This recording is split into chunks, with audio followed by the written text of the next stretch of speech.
православната църква забранява тази традиция още в момента, в който тя идва. Чак през 1935 година тази забрана се махва от болшевиките.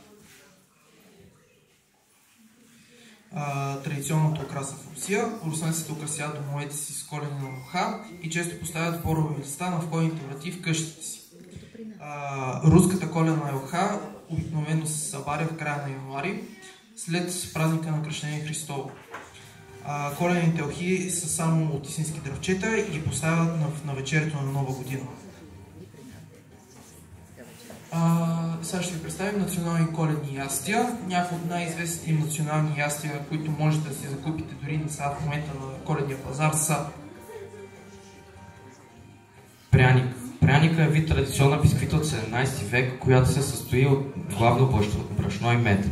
Намира се в руската, беларуската, украинската, хърватската, чешката и словашката кухня. Пирожка. Пирожка е преди всичко руско ястие, произлизащо от 18 век под формата на бърза и лесно достъпна храна.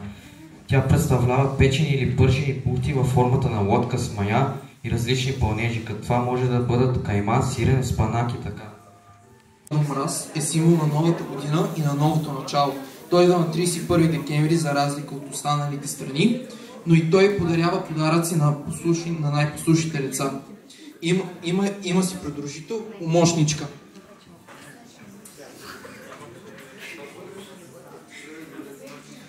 Снегурочка. Снегурочка или Снежанка е внучка на Дядо Мраз, която на всеки 31 декември е с него, за да му помага с раздаването на подаръците. Не са